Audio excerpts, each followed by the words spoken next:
Yo, July is going to be absolutely packed with new game releases. June had some absolute bangers, and July doesn't look like it's going to be slowing down. So grab some popcorn, sit back, relax, and let's go over our list of most anticipated game releases for the month of July 2026. Granblue Fantasy Relink Endless Ragnarok is a major expansion to the 2024 action RPG Granblue Fantasy Relink. It builds on the original's dynamic real-time action combat, expanding their character roster, introducing substantial new story content, game modes, and refinements. The game is known for its dynamic combat, its ensemble of versatile characters, and thrilling online co-op. Both Mrs. Sticks and I got to play this. We also played it with other content creator friends of ours. It's bringing solo and multiplayer content. There are new Regnalia monsters heralding the end times. There are gateways. There are new stories, new game modes, co-op quest tiers, extra bosses to engage, a new solo mode called the Conflux,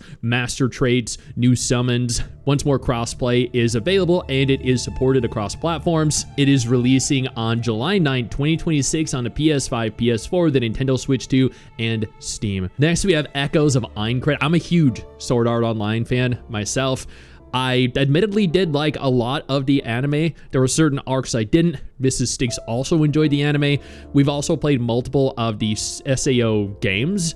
Haven't really been too big a fan of the majority of what we've played, but this right here is a single-player, third-person action JRPG set in the Sword Art Online universe, specifically inside the floating castle of Aincrad. You create and customize your own hero and avatar. You engage in melee-focused combat with weapons, shields, and various different skills. You build synergy with a chosen partner or companion while you survive the game, the world. There is going to be a personal story that is different to the anime.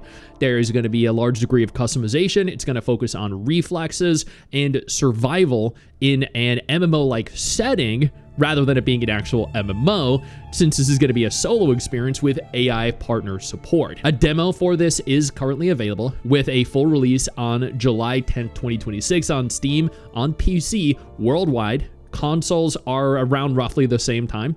Pre-purchase is open right now. Ascend to Zero is a time-bending action roguelike game. You play as humanity's last survivor in 2225 after a mechanical invasion. Each run starts with limited time, for example, 30 seconds. You freeze time, you steal time from enemies, you wield various types of weapons or items. You build stronger across numerous different runs via stats, chips, skills, and gear upgrades. It features time manipulation as a core combat and progression tool. This is an action roguelike with RPG elements. Platforms include PC via Steam and Xbox. Demos have been available. The game officially releases on July 13th, 2026 onto Steam, Xbox Series XS, and PC. One of my highly anticipated upcoming games is Anemo. Even though it's still in beta, you now have a real shot to jump into the third beta test and get an early taste of this epic open world creature collection RPG. Not only will you experience what's coming, you'll actually help shape the final game before launch. Developed by Paw Print Studio, Anemo is heading to mobile, PC, and consoles later this year. I've got a full in-depth video about this game up on our channel right now, plus a second one potentially on the way, breaking down all the major changes since closed testing. Definitely worth a watch if you're curious. You'll be dropped into the world of Idle, where you'll discover various creatures named Anemo, who you'll capture and then transform into to traverse the world together. Build a cute van life home, work together for huge boss fights, and even face off against other tamers in PvP. If you'd like to capture your chance at testing this game, recruitment is continuing until July 5th prior to the July 9th test. Yo, I don't mean to interrupt the video, but I need to take a moment here to thank all my incredible patrons over on Patreon whose support continues to allow for me to do regular videos like this every single day on this channel. Thank y'all so much, including our YouTube channel members. You guys mean the world to me. So do you guys as viewers as well. Now, without further ado, let's continue. Disgaea Mayhem is an action RPG spin-off of the long-running Disgaea strategy RPG series, which is known for its humor, its over-the-top grinding, and the Netherworld. I am a big big fan of Disgaea. I played like 1 through 4 or 1 through 5. I played Makai Kingdom, which was a spin-off starring Crispin Freeman, a legendary god tier voice actor. I've been invested in this franchise for so many years, so naturally I'm gonna at least attempt Mayhem. It magic changes the formula into direct control action combat that's kind of inspired by, I think, like Dynasty Warriors or those Musu inspired games, but with the Disgaea flavor. You play as a mercenary, you fight hordes with classic weapons such as swords, guns, your fists, axes, etc.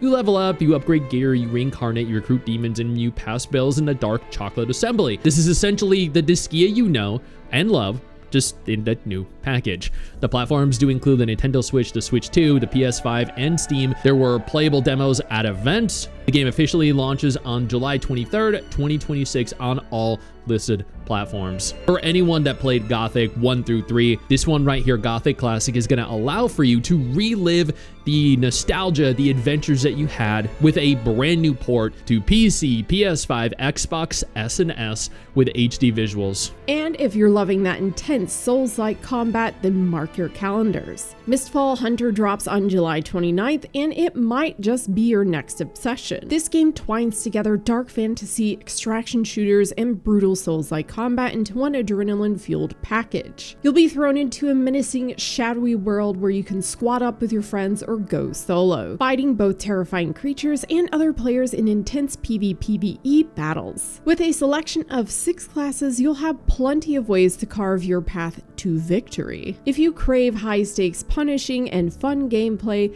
this one's calling your name. And finally, Xenoblade Chronicles 2, the Nintendo Switch 2 edition. I loved Xenoblade 1. Shulk is one of the coolest JRPG protagonists. I enjoyed Xenoblade 2. Rex, admittedly, his voice was not great, but the game itself was very good.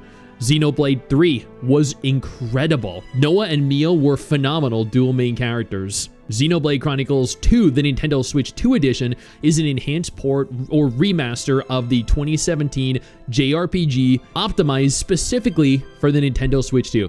It improves the resolution all the way up to 4K, the frame rate up to 60 FPS where possible, including in cutscenes, and adds new content and features like a new rare blade, playable blades in battle, which is a new action battle mode, additional blade quests, and new cosmetics for characters like Pyra and Mithra, which is incredible. This might make me play through the game again. It's been, I don't know, a decade since I played it. Maybe, no, it's probably been about like 7 years since I played this game. It is releasing officially digitally on July 30th, 2026. A physical copy is supposedly coming on October 1st. This is an approximate date based on announcements. And these are the games that are releasing in July that I'm excited for, and so is Mrs. Sticks. These are games we're going to be playing, and hopefully you'll play too. I know you think that you just hit the end of the video, and technically, yeah, you have. And I know your first reaction is to close out of it at this juncture, but don't.